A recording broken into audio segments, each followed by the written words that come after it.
பிரியமானவர்களே, இந்த நாளின் சங்கீத தியான நேர நிகழ்ச்சிக்கு உங்களை அன்போடு கூட அழைக்கின்றேன்.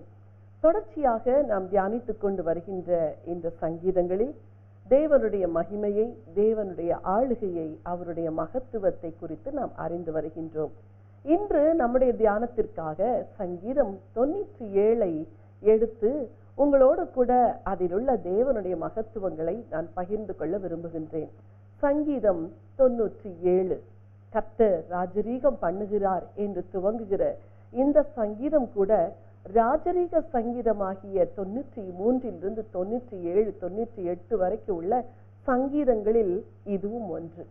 ஆகவே இந்த சங்கீதத்தில் தேவனுடைய மகத்துவத்தை, தேவனுடைய மகிமையை, ஆண்டவர் எவ்வளவு பெரியவர் என்றும், அவருடைய மேன்மை எவ்வளவு பெரிது, அவருடைய பிரசன்னம் எவ்வளவு பெரிது என்றெல்லாம் இதற்குள் நாம் படிக்கவிருக்கின்றோம். நம்முடைய தியானத்திற்காக இந்த சங்கீத பகுதியை 3 பகுதியாக நான் பிரிக்க விரும்புகின்றேன். 1 வசனம் 1 6 வரைக்கும் தேவனது மகிமையின் பிரசன்னம். 2வது பகுதியாக வசனம் 7 9 வரை மகிமையுள்ள தேவனும் மகிமையற்ற தேவர்களும் என்று நான் தலைப்பிட விரும்புகின்றேன். தேவன் எவ்வளவு பெரியவர், அவர் எவ்வளவு மகத்துவர் என்று அறிகிற நாம் மகிமையற்ற தேவர்கள் எப்படிப்பட்டவர்கள் என்பதை குறித்தும் இந்த சங்கீதத்திலே படிக்கவிருக்கின்றோம். 3வதாக தேவனை தொழுது கொள்கிற நீதிமான்களுக்கு தேவன் தருகின்ற கட்டளை. வசனம் 10 12 வரை மகிமையுள்ள தேவனின் பிரசன்னம். வசனம் 1 6 மகிமையுள்ள தேவனும் மகிமையற்ற தேவர்களும். வசனம் 7 9 நீதிமான்களுக்கு தேவன் கொடுக்கின்ற கட்டளை. வசனம் 10 12 வசனங்களுக்குள்ளாக கடந்து செல்ல போகிறோம். முதலாவதாக மகிமையுள்ள தேவனின் பிரசன்னம். நம்முடைய தேவன் யார்? மகிமையுள்ளவர். நம்முடைய தேவன் யார்? ஜீவனுள்ளவர், உயிருள்ளவர். உயிருள்ள தேவன், அவருக்கு என்று ஒரு தனித்துவம் உண்டே. அந்த தனித்துவம் தான் அவருடைய பிரசன்னத்தில் இருக்கிறது. என்னவெல்லாம் அவருடைய பிரசன்னத்தில் இருக்கிறது, அவருடைய பிரசன்னம் எப்படி இருக்கிறது என்று முதல் 6 வசனங்கள் நமக்கு சொல்லுகின்றது. முதலாவது வசனத்தை உங்களுக்காக வாசிக்கவிருக்கின்றேன். கர்த்தர் ராஜரீகம் பண்ணுகிறார், பூமி பூரிப்பாகி திரளான தீவுகள் மகிழ கடவது. மேகமும் மந்தாரமும் அவரை சூழ்ந்திருக்கிறது, நீதியும் நியாயமும் அவருடைய சிங்காசனத்தின் ஆதாரம். கர்த்தர் ராஜரீகம் பண்ணுகிறார் என்று துவங்குகிற இந்த சங்கீதம் ஆண்டவருடைய ஆளுகையை குறித்து சொல்லுகின்றது. இன்றைக்கும் தேவன்தான் பூமியில் ஆளுகின்றார். ஆனால் ஒரு நாள் அந்த 1000 வருஷ அரசாட்சியில் அவர் இந்த பூமியிலே ஆளும்போது அவருடைய ஆட்சி எப்படி இருக்கும் என்பதைத்தான் இந்த சங்கீதத்தின் முதல் வசனம் வலியுறுத்தி சொல்லுகின்றது. பூமி பூரிப்பாகி என்று நாம் வாசிக்கின்றோம். பூமி பூரிப்பாகி திரளான தீவுகள் மகிழ கடவது என்று சொல்லியிருக்கின்றது. எனக்கு அன்பான தேவனுடைய பிள்ளைகளே, இன்றைக்கு உலகத்தில் எத்தனையோ ராஜாக்கள் ஆளுகிறார்கள், மேன்மக்கள் ஆளுகிறார்கள். உலகத்தின் ஒவ்வொரு தேசத்தையும் ஒவ்வொரு அதிபதி ஆளுகை செய்கிறதை நாம் பார்க்கின்றோம். ஆனால் இவருடைய ஆளுகையில் பூமி பூரிப்பா இருக்கிறதா என்று நாம் பார்த்தால் எந்த ஒரு ஆளுகையிலும் பூமி பூரிப்பாக இருப்பதை நாம் காண முடியவில்லை. எல்லா தேசங்களிலும் குழப்பம், எல்லா தேசங்களிலும் பிரச்சனை, எல்லா தேசங்களிலும் கலக்கம். நாம் ஒவ்வொரு நாளும் செய்தித்தாளையும் செய்திகளை தொலைக்காட்சியிலும் பார்க்கும் பொழுது பூமி முழுவதும் ஒரு சந்தோஷம், சமாதானம் நிறைந்திருப்பதை நாம் காண முடிகிறது இல்லை. மாறாக எங்கும் குழப்பம், எங்கும் கலக்கம், எங்கும் பிரச்சனை. ஆனால் இந்த ராஜா ஆளும் பொழுது அவருடைய ஆளுகையில் பூமி முழுவதும் பூரிப்பா இருக்குமா. என்ன ஒரு அருமையான ஒரு ஆட்சி. அங்கே துக்கம் இல்லை, அங்கே அலறுதல் இல்லை. ஏனெனில் ஒரு நீதியுள்ள ராஜா ஆளுகை செய்வார். அவர் தன் ஜனத்தை நீதியாய் நியாயம் தீர்ப்பார். ஆகவேதான் பூமி முழுவதும் பூரிப்பாய் இருக்குமா. ஆண்டவருடைய ஆளுகை எப்படி இருக்கும் என்று வேதத்தில் பல இடங்களில் நாம் வாசிக்கின்றோம்.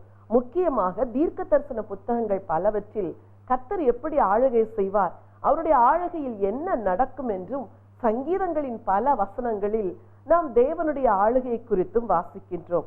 ஒரு சில வசனங்களை உங்களுக்கு பிரயோஜனமாய் இருக்கும்படி நான் வாசிக்க விரும்புகின்றேன். எண்ணாகமம் 24ஆம் அதிகாரம் 19ஆம் வசனம். யாக்கோபிலிருந்து தோன்றும் ஒருவர் ஆளுகை செய்வார், பட்டணங்களில் மீதியானவர்களை அழிப்பார் என்றார். ஏசாயா 24:23. அப்பொழுது சேனைகளின் கர்த்தர் சீயோன் மலையிலும் எருசலேமிலும் ஆளுகை செய்வதால் சந்திரன் கலங்கும், சூரியன் நாணமடையும், அவருடைய மூப்பர்களுக்கு முன்பாக மகிமை உண்டாயிருக்கும். தானியேலின் புத்தகம் 4:3. அவருடைய அடையாளங்கள் எவ்வளவு மகத்துவமும் அவருடைய அற்புதங்கள் எவ்வளவு வல்லமையுமாயிருக்கிறது. அவருடைய ராஜ்யம் நித்திய ராஜ்யம், அவருடைய ஆளுகை தலைமுறை தலைமுறையாக நிற்கும். என் அன்பு தேவனுடைய பிள்ளைகளே, ஆண்டவருடைய ஆளுகை எப்படி இருக்குமாம்? நீதியும் நியாயமும் உள்ள ஒரு ஆளுகையா இருக்குமாம். அவருடைய ஆளுகையிலே ஜனங்கள் எல்லாம் மகிழ்ச்சி அடைவார்களாம்.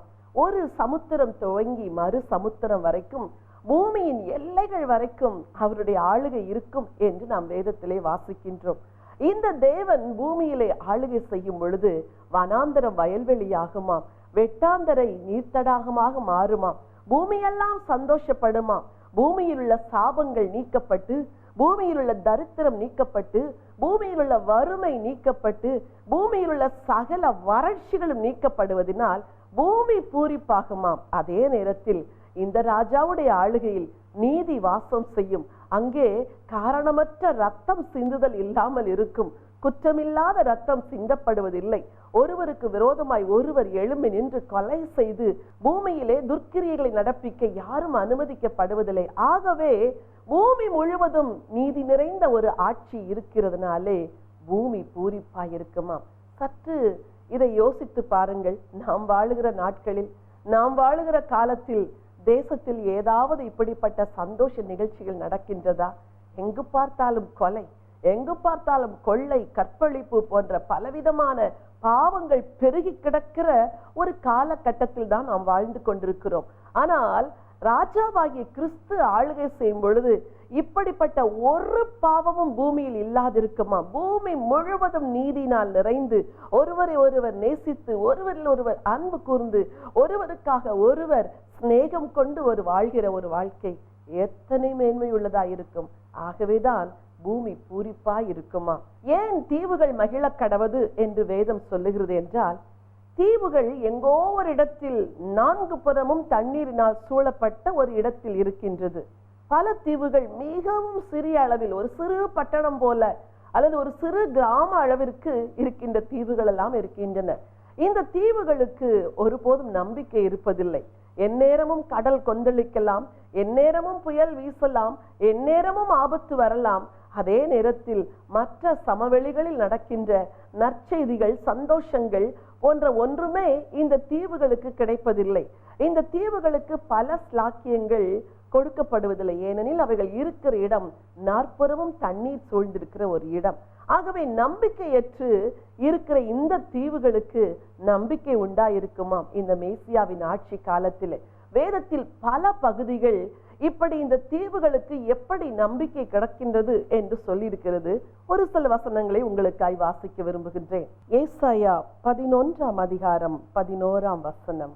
அக்காலத்திலே ஆண்டவர் அசீரியாவிலும் எகிப்திலும் பத்ரோசிலும் எத்தியோப்பியாவிலும் பெர்சியாவிலும் சினேயாரிலும் ஆமாத்திலும் சமுத்திர தீவுகளிலும் தம்முடைய ஜனத்தில் மீதியானவர்களை மீட்டுக்கொள்ள திரும்ப 2ஆம் விசை தமது கரத்தை நீட்டுவார். ஏசாயா 24:15. ஆகையால் கர்த்தரை வெளுக்கும் திசையிலும் இஸ்ரவேலின் தேவனாகிய கர்த்தரின் நாமத்தை சமுத்திர தீவுகளிலும் மகிமைப்படுத்துங்கள். ஏசாயா 42:4.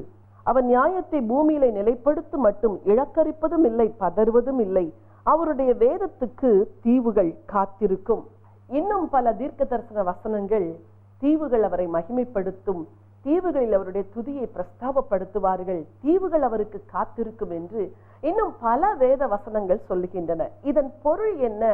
மறக்கப்பட்ட பூமியாகிய இந்த தீவுகளில் கூட இந்த கர்த்தருடைய மகிமை வெளியரங்கமாகுமாம். இந்த கர்த்தருடைய ஆளுகை உண்டாயிருக்குமாம். ஆண்டவருடைய ரட்சிப்பு உண்டாயிருக்குமாம். இதன் பொருள் என்ன? உங்கள் வாழ்வில் ஒருவேளை நீங்கள் ஒரு மிகப்பெரிய தேசத்தை போல பிரஸ்தாபமானவர்களாய் இல்லாதிருக்கலாம். ஒரு சிறிய தீவு போல, மறக்கப்பட்ட ஒரு நபராக இந்த பூமியில் வாழ்ந்திருந்தாலும் உங்களையும் தேவன் களிகூற வைப்பார் தம்முடைய ஆட்சியினால். இதைத்தான் இந்த முதலாவது வசனம் வலியுறுத்துகிறது. ஆண்டவர் ராஜரீகம் பண்ணும்போது பூமி பூரிப்பா இருக்குமாம், திரளான தீவுகள் மகிழ்ந்திருக்குமாம்.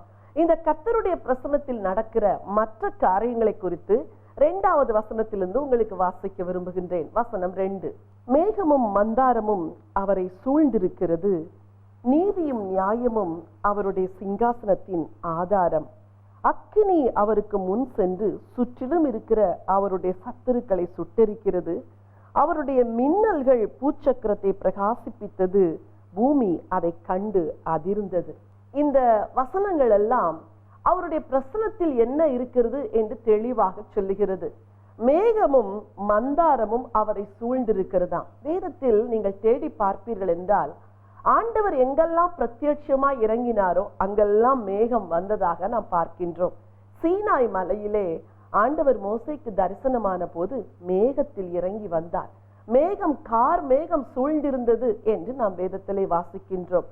அதே போல ஆசரிப்பு கூடாரத்தின் மேல் கர்த்தர் மேகத்தில் இறங்கி வருவது வழக்கம். இதன் பொருள் என்ன?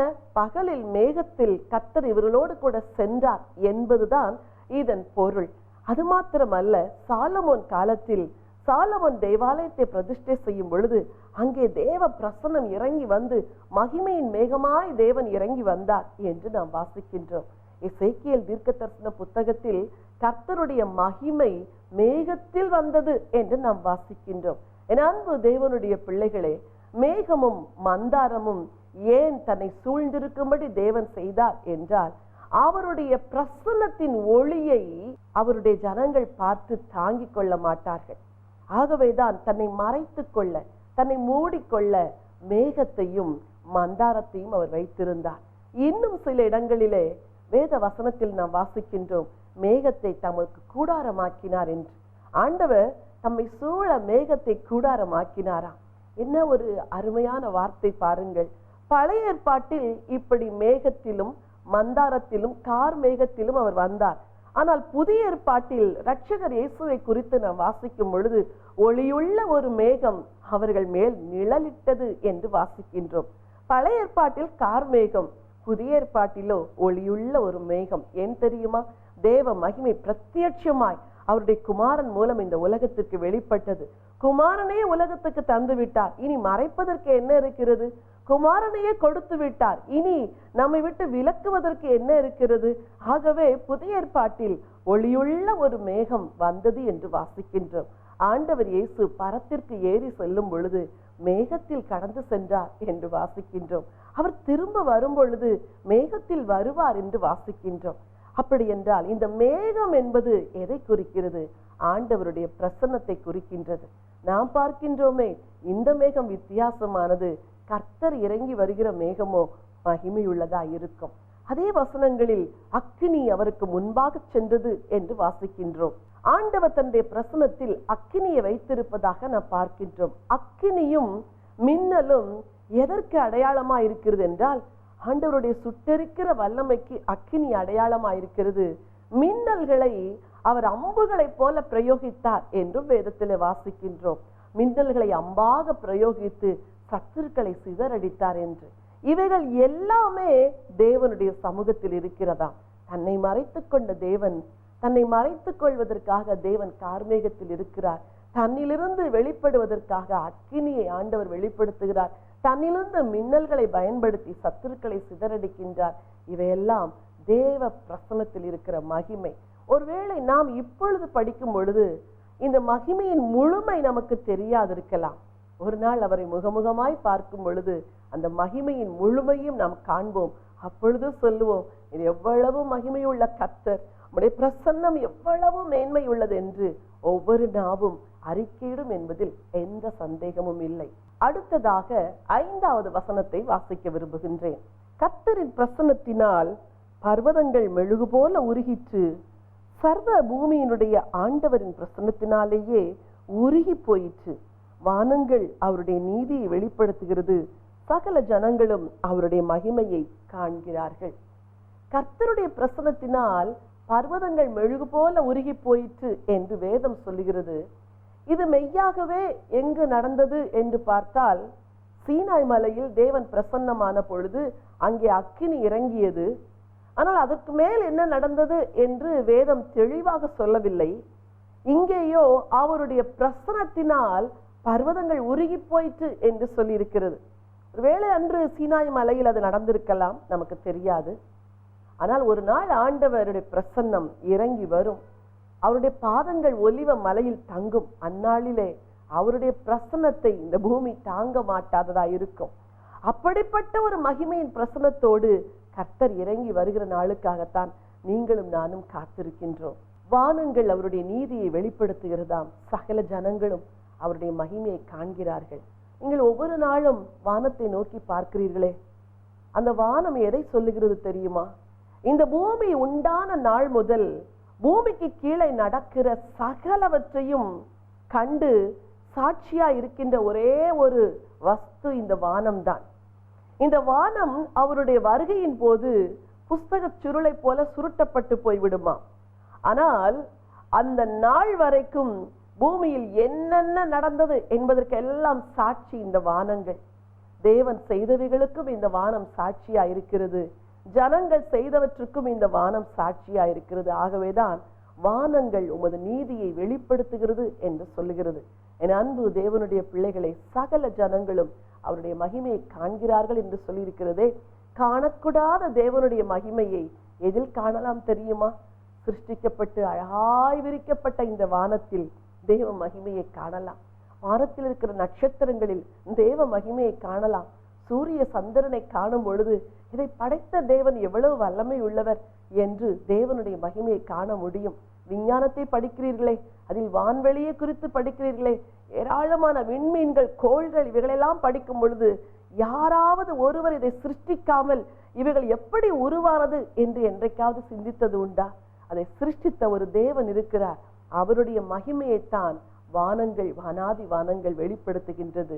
நீங்கள் பார்க்கிறீர்களே, அழகான பூக்கள், இந்த உலகத்தில் உள்ள அழகான சிருஷ்டிப்புகள், நல்ல நீர்வீழ்ச்சிகள், ஓடும் நதிகள், பாடும் பறவைகள், இவைகள் எல்லாம் தேவனுடைய மகிமையை வெளிப்படுத்துகிறது. நமக்கு சொல்லுகிறது ஒரு சிருஷ்டிகர் எவ்வளவு பெரியவர் என்று. நீங்கள் ஒவ்வொரு நாளும் விழிக்கும் பொழுது நீங்கள் பார்க்கின்ற இந்த இயற்கையில் தேவனுடைய மகிமையை காண தவறாதிருங்கள். 1ஆம் வசனம் முதல் 6ஆம் வசனம் வரை கர்த்தருடைய பிரசன்னத்தின் மேன்மையை நமக்கு சொல்லித் தருகின்றது. வசனம் 7 வசனம் 9 வரை மகிமையுள்ள தேவனுக்கும் மகிமையற்ற தேவர்களுக்கும் உள்ள வித்தியாசத்தை நாம் காண்கின்றோம். வசனம் 7, சொரூபங்களை வணங்கி விக்கிரகங்களை பற்றி பெருமை பாராட்டுகிற யாவரும் வெட்கப்பட்டு போவார்களாக. தேவர்களே, நீங்கள் எல்லாரும் அவரை தொழுது கொள்ளுங்கள். சீயோன் கேட்டு மகிழ்ந்தது. கர்த்தாவே, உம்முடைய நியாய தீர்ப்புகளின் நிமித்தம் யூதாவின் குமாரத்திகள் களி கூர்ந்தார்கள். கர்த்தாவே, பூமி முழுவதற்கும் நீர் உன்னதமானவர், எல்லா தேவர்களிலும் நீரே மிகவும் உயர்ந்தவர். இந்த வசனங்களில் தேவனை தவிர அங்கு 2 பதங்கள் சொல்லப்பட்டிருக்கிறது. ஒன்று விக்கிரகம், மற்றொன்று தேவர்கள். இந்த 2 காரியங்கள் இங்கே சொல்லப்பட்டிருக்கிறது. சொரூபங்களை வணங்கி விக்கிரகங்களை பற்றி பெருமை பாராட்டுகிற யாவரும் வெட்கப்பட்டு போவார்கள். தேவர்களே, நீங்கள் எல்லாரும் அவரை தொழுது கொள்ளுங்கள். இந்த இடத்தில் தேவர்கள் என்ற பதம் தேவன் பூமியிலே நியாயாதிபதியாய் வைத்திருக்கிறாரே அந்த ஜனங்களுக்கு கொடுக்கப்படுகின்றது. விக்கிரகம் என்ற வார்த்தைக்கு மூல மொழியிலே எலிலியும், அதாவது நத்திங் என்பது பொருளாகும். அதே நேரத்தில் ஏலோஹீம் என்ற வார்த்தை தேவர்கள் என்ற வார்த்தைக்கு பூமியை நியாயம் தீர்க்கிற நியாயாதிபதிகள் என்பது பொருளாகும்.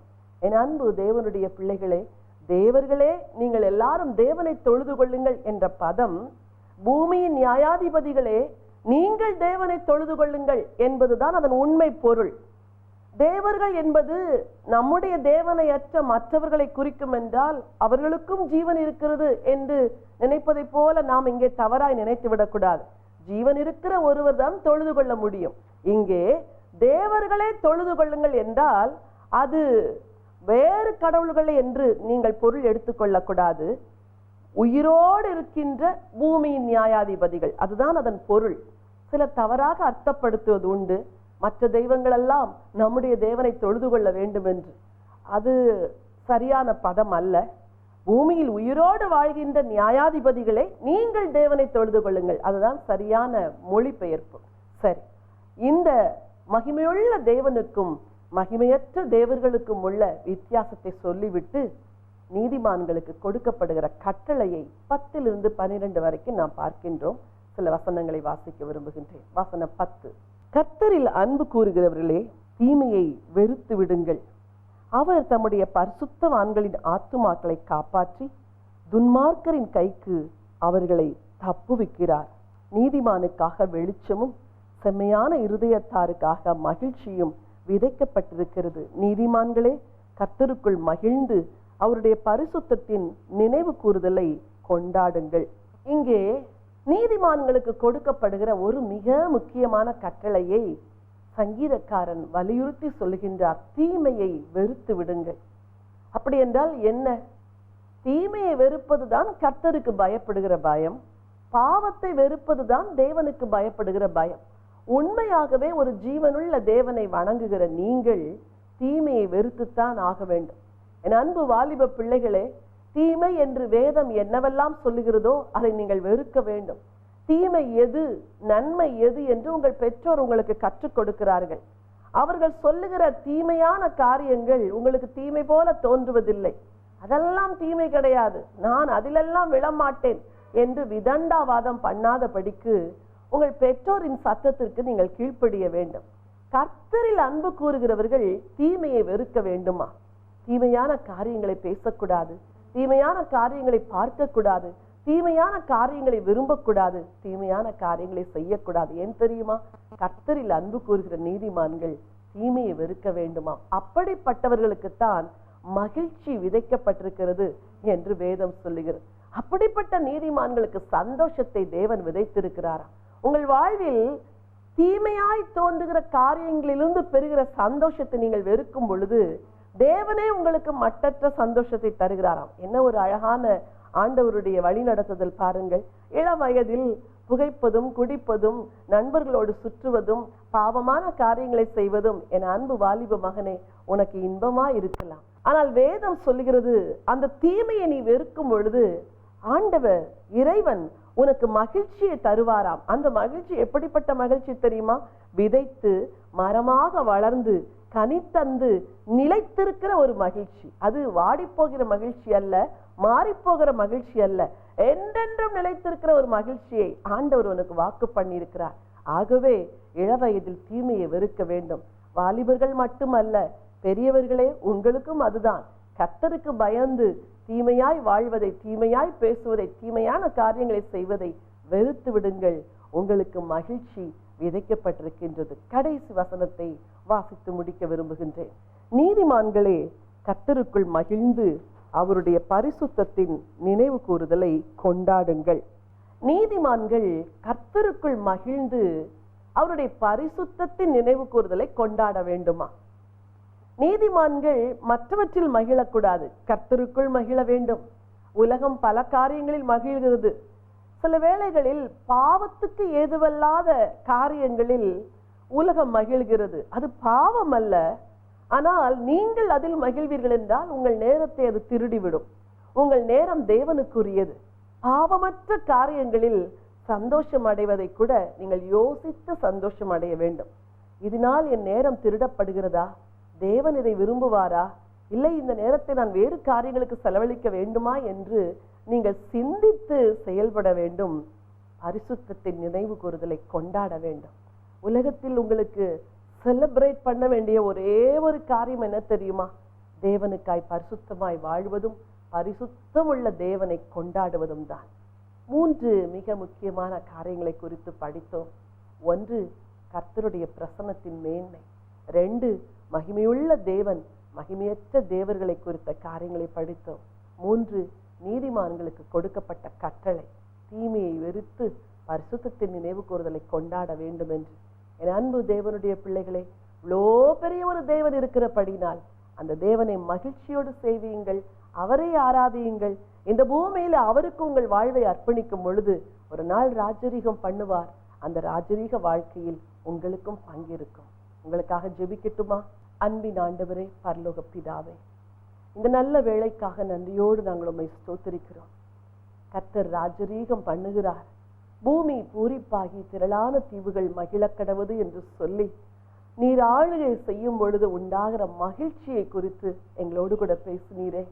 என்றோ ஒரு நாள் நீர் வந்து ஆளுகை செய்வீர் என்று அல்லப்பா, இன்றைக்கே என் வார்த்தையை கேட்கிற ஒவ்வொரு தேவனுடைய பிள்ளைகளின் வாழ்க்கையிலும் உம்முடைய ஆளுகை வர வேண்டும் என்று சொல்லி உம்முடைய அடியால் நான் ஜெபிக்கின்றேன். இரட்சகர் இயேசுவின் நாமத்தினாலே ஒருவேளை உடைய பிள்ளைகள் வேறு எதற்கு அடிமைகளாய் இருந்தாலும், வேறு எதினால் ஆளப்பட்டு இருந்தாலும் ஆண்டவரே, உம்முடைய ஆளுகை அவர்கள் வாழ்க்கையில வரட்டும் ஆண்டவரே. ராஜாதி ராஜாவாகிய நீர் அவர்கள் வாழ்க்கை, அவர்கள் குடும்பத்தை, அவருடைய வேலை, அவருடைய தொழிலை, அவருடைய ஊழியத்தை, பிள்ளைகளை, குடும்பத்தார் அனைவரையும் ஆளுகை செய்ய வேண்டும் என்று உம்முடைய அடியால் ஜெபிக்கின்றேன். பரலோக பிதாவே, உம்முடைய இரக்கம் உடைய பிள்ளைகளுக்கு கிடைக்கட்டும். நீர் ஆளுகை செய்யும் பொழுது மகிழ்ச்சி இருக்கும் என்று வாசித்தோமே. உம்முடைய பிள்ளைகளுக்கு உம்முடைய மகிழ்ச்சியை கொடுப்பீராக. நீர் ராஜாவாய் ஆளுகை செய்து தீமையை விரட்டுவீராக. ஆண்டவரே, தீமையை வெறுக்க உம்முடைய பிள்ளைகளுக்கு பலன் கொடுப்பீராக. தீமையான வாழ்க்கையை ஆண்டவரே தங்கள் எல்லைகளை விட்டு துரத்துவதற்கு உம்முடைய பிள்ளைகளுக்கு கிருபை தர வேண்டும் என்று சொல்லி ஜெபிக்கிறேன். செம்மையான இருதயத்தாருக்காக, நீதிமான்களுக்காக சந்தோஷமும் மகிழ்ச்சியும் விதைக்கப்பட்டிருக்கிறது என்று சொன்னீரே. அந்த விதையின் விளைச்சலை, அதன் பலனை உம்முடைய பிள்ளைகள் காணும்படி என் ஆண்டவர் அனுக்கிரகம் செய்வீராக. இரட்சகர் இயேசுவின் நாமத்தில அந்த ஆசீர்வாதம், தீமையை வெறுக்கிற அந்த இருதயம் அவர்களுக்கு உண்டாயிருக்கட்டும் என்று சொல்லி ஜெபிக்கிறேன். உலகத்தில் எதை குறித்து மேன்மை பாராட்டுகிறார்களோ இல்லையோ ஆண்டவரே, உம்முடைய பரிசுத்தத்தின் நினைவு கூறுதலை அவர்கள் கொண்டாடும்படி உதவி செய்வீராக. ஆண்டவரே, உம்முடைய பரிசுத்தமே அவருடைய சந்தோஷமாய் இருக்கட்டும். உமக்காய் வாழுகிற சுத்த வாழ்க்கையை அவருடைய கொண்டாட்டமாய் மாறட்டும் என்று சொல்லி உம்முடைய அடியால் ஜெபிக்கிறேன். எந்தெந்த குடும்பங்களில் இந்த வேளையில கண்ணீர் தாண்டவம் ஆடுகிறதோ அந்த குடும்பத்தில் கண்ணீரை களிப்பாய் மாற்றுவீராக.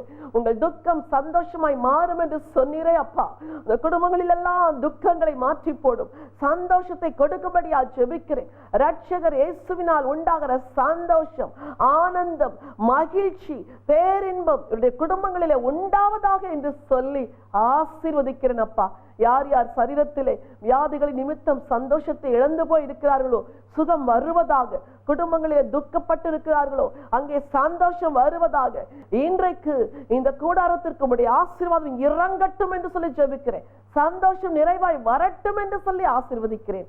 ஆசீர்வதியும் வழி நடத்தும் கர்த்தர் இவர்கள் வாழ்க்கையிலே ராஜரீகம் பண்ணுவீராக. மீட்பெரும் இரட்சகருமாம் இயேசு கிறிஸ்துவின் நாமத்தில் வேண்டிக் கொள்கிறேன் ஜீவனுள்ள நல்ல பிதாவே, ஆமென். பிரியமானவர்களே, கர்த்தர் உங்கள் வாழ்விலே ராஜரீகம் பண்ணுகிறார். சந்தோஷமாயிருங்கள். உங்களுக்காக மகிழ்ச்சி விதைக்கப்பட்டிருக்கிறது. உங்கள் வாழ்வு மகிழ்ச்சியாய் மாறும். God bless you.